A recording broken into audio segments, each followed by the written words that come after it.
Hello friends, welcome to my channel kings affection episode 3। Last episode में हमने देखा कि दामी बिल्कुल प्रिंस की तरह एक्ट करती हैं। वो अच्छा शिकार करती हैं, लेकिन उसके मामा उस पर अटैक करता है, जिसकी वजह से अपने ग्रुप से अलग होकर वो खुद की ड्रेस को ठीक कर रही होती हैं। अब आगे इधर डॉक्टर जैंग फ्लावर ढूंढने जंगल में जाता है और उसे फ्लावर मिल जाते हैं, पर उससे पॉन्ड को दूसरी तरफ एक लड़की दिखती है। वो उसे देखता रहता है और उसकी ब्यूटी से मेस्मराइज हो जाता है। वो लड़की अपना चाकू फेंकती है जो जुन को नहीं लगता। दोनों आमने सामने आते हैं। फिर जुन बताता है वो सिर्फ मेडिसिन लेने आया है और उसने कुछ नहीं देखा। वो कहता है कि यहाँ आप सेफ नहीं है, प्रिंस शिकार करने के लिए निकले हैं। वो यहाँ आपको कोई जानवर समझकर मार देंगे। मेरे साथ आओ, मैं तुम्हें छोड़ दूंगा। दामी उसे जाने के लिए कहती है और कहती है कि उसे उसकी जरूरत नहीं है, पर जुन कहता है कि ऐसा मत कहो, मेरे साथ आओ। तभी दामी उसके पास आ जाती है और उसका खंजर उस पर रख देती है। फिर वो उसके कपड़े देखता है और कहता है तुम भाग रही हो क्या? फिर उसे सिंपल लड़की समझता है और उसकी तारीफ करता है। तभी उसका मामा वहाँ आ जाता है। वो डर जाती है। जुंग उसको बचाता है और उसे अपने साथ लेकर चला जाता है। इधर मामा को उसके कपड़े दिखाई देते हैं। तभी कुछ सिपाही दोनों के पीछे पड़ जाते हैं। वो दोनों फंस जाते हैं और दोनों भागते भागते नदी के किनारे पर आ जाते हैं। फिर दामी जुन को धक्का दे देती है। दोनों पानी में गिर जाते हैं। दामी के कजन ऊपर से देख रहे होते हैं। वो सांस रोककर पानी में ही रहती है, पर जुन को तैरना नहीं आता। दामी जुन की जान बचाती है। ये वही जुन है जो हमारा हीरो है और उसे बचपन की दामी याद आ रही होती है। तभी हमें प्रिंस जोहान दिखाए जाते हैं। वो भी बहुत हैंडसम होते हैं। फिर सिपाही सबको ये खबर देते हैं कि प्रिंस गायब हो गए हैं। बॉगडोंग और मेड किम परेशान हो जाते हैं। बॉगडोंग प्रिंस को ढूंढने जाता है। तभी प्रिंस युन वहाँ आते हैं और प्रॉब्लम क्या है पूछते हैं। बॉगडोंग उन्हें कुछ नहीं कहता। इधर जुन को होश आता है। वो एक जगह पर अकेला होता है। उसे लगता है वो लड़की जिसने उसे बचाया था वो मर गई है। तभी प्रिंस को दिखाया जाता है। वो दूर से कैम को देख रहा होता है। तब हमें पता चलता है क्राउन प्रिंसेस की मौत के बाद क्राउन प्रिंस ने दूसरी शादी कर ली थी, जिससे उन्हें एक बेटा भी हुआ। वो उसे बहुत प्यार करते थे। तब मेड उन्हें सब सच बता देती है और कोई पीछे से उस पर हमला करता है। युन वहाँ पर पहुँच जाता है और उन्हें बचा लेता है। तभी कमांडर युन आकर उसे प्रोटेक्ट करते हैं और निशानेबाज का पीछा करते हैं। युन प्रिंस को रोकता है। कहता है तुम ठीक हो? प्रिंस युन से पूछते हैं कि वो यहाँ कैसे आ गए। वो कहता है कि सिपाहियों ने मुझे बताया था। फिर जाने लगता है, पर पूछता है तुम्हारे कपड़ों को क्या हुआ? तभी बॉगडोंग भी वहाँ आ जाता है और उन्हें उनके कपड़े देता है। इधर कमांडर हुन तीर मारकर उसको मार देते हैं, पर वो पेड़ों में गिर जाता है और उसकी लाश नहीं मिलती। फिर किंग को सब पता चलता है। वो तीर चलाने वाले को पकड़ने के लिए कहते हैं। फिर रानी सबको वहाँ से जाने के लिए कहती है, पर स्टेट काउंसलर मना करते हैं। वो कहते हैं कि किसी अपने की हेल्प के बिना कोई यहाँ पर हमला नहीं कर सकता। हमें पता लगाना होगा कि वो कौन है। तभी एक बंदे की बॉडी मिलती है, पर वो नकली होता है। असली अभी भी वहीं छुपा होता है। इधर सब लाश देखते हैं, पर वो किसी के लिए काम नहीं कर रहा होता। इसलिए राजा पैलेस में वापस लौटने के लिए कहते हैं।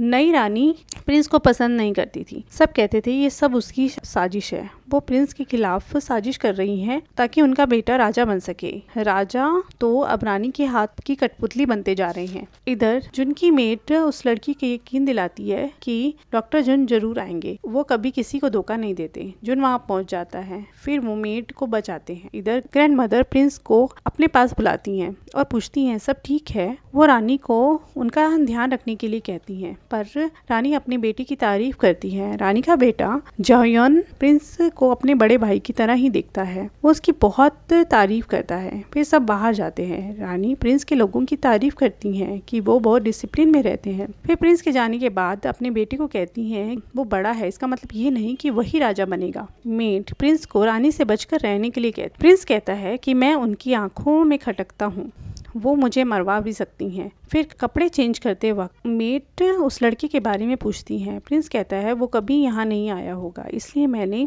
उसकी जान नहीं ली। फिर रात को जुन सभी मेट का ब्यूटी ट्रीटमेंट कर रहा होता है और सबसे पूछता है कि कौन सी मेट हंटिंग साइट पर गई थी। मेट कहती है वहाँ बहुत सारी मेट्स गई थी। वो आगे पूछता है कि कोई मेट नहीं आई या मर गई। मेट को पता नहीं होता। फिर प्रिंस को एक बुरा सपना आता है। सपने में उसे दामी की लाश दिखती है और उसके नाना सच जानकर आकर उसका गला दबा रहे होते हैं। फिर वो उठ जाता है और तीर चलाने की प्रैक्टिस कर रहा होता है। तभी बोगडोंग वहाँ आ जाता है और कहता है कि आप तो सो रहे थे ना, क्या हुआ? प्रिंस कहता है मुझे मेरे सपने सोने नहीं देते। फिर बोगडोंग उसके तीर और कमान अपने पास रखकर जाने लगता है, पर प्रिंस को जुन दिखाई देता है। वो जुन का पीछा करने लगते हैं। जुन बाहर निकलने का रास्ता ढूंढ रहा होता है। मेन गेट पर पहरेदार आते हैं। फिर जुन उस जगह पहुंचता है और दरवाजा ढूंढने लगता है, वहां जहां वो दोनों पहली बार मिले थे।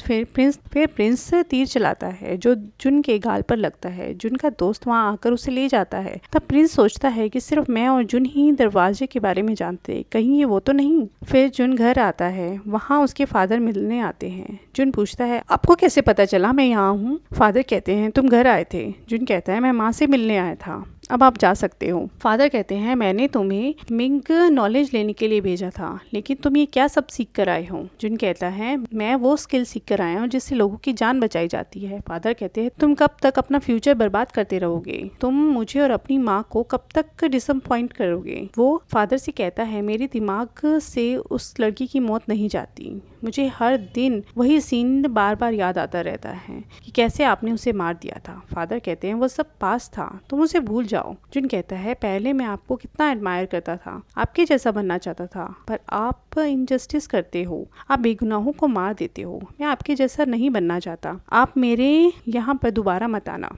फादर वहाँ से चले जाते हैं। जुन आयल की मौत को याद कर रहा होता है। फिर सुबह प्रिंस और बोगडोंग जुन से मिलने जाते हैं। वहाँ प्रिंस अंदर चले जाते हैं। प्रिंस के मामा दिखाई देते हैं। वो प्रिंस के बारे में गलत बोल रहे होते हैं। वो कहते हैं कि हंटिंग साइट पर मैंने प्रिंस को बालों में लड़की के रूप में देखा, वो एक लड़की जैसा लग रहा था। सब साथी कहते हैं कि आपने शराब बहुत ज्यादा पी ली है, इसलिए आप ऐसी बहकी बहकी बातें कर रहे हो। फिर वो उस बंदे को बहुत मारता है। इधर जुन प्रिंस को पकड़ लेता है और उसकी जान बचाता है और उसका मुंह बंद करके चुप रहने को कहता है। प्रिंस उसे देखता रहता है। फिर जुन को प्रिंस को देखकर उस लड़की की याद आती है। वो कहता है तुम यहाँ हो, तुम एक लड़की हो, तुम्हें हंटिंग साइट पर देखा था। प्रिंस अपने अंकल के सामने आते हैं। बाकी सब प्रिंस के सामने झुकते हैं। प्रिंस अंकल को बहुत सुनाते हैं। फिर राजा से उसकी शिकायत करने के लिए कहते हैं। वो पूछता है तुम यहाँ कैसे आए? प्रिंस कहता है मैं एक फ्रेंड से मिलने आया हूँ। फिर जुन को अपने साथ चलने का इशारा करते हैं। अंकल को इशारा करते हैं कि उसे पता है कि उसने उस पर तीर चलाया था और धमकी भी देते हैं। जुन उसके पीछे जाता है। जुन को लड़कियां घेर लेती हैं। जुन सबको बिजी बोलकर प्रिंस के सामने आता है। वो पूछता है तुम हंटिंग साइट पर थे? जुन कहता है मैं नहीं था, मैं कभी नहीं गया वहाँ पर। फिर प्रिंस उसका नाम पूछते हैं। वो कहता है जुन जियुन। प्रिंस कहता है तुम मिंग से कब आए? जुन कहता है आपको याद है? फिर जुन कहता है आप मुझे माफ कर दो, आप बिल्कुल पहले जैसे हो। प्रिंस कहता है मुझे आगे से कभी मत मिलना, और वहाँ से चला जाता है। बोगडोंग भी उसके पीछे जाता है। इधर प्रिंस कुछ लिख रहा होता है, उसे जुन की याद आ रही होती है। बोगडोंग उससे जुन को ना मारने के लिए कहता है। प्रिंस कहता है अब वो हमें कभी नहीं दिखेगा। इधर स्टेट काउंसिल जुन के फादर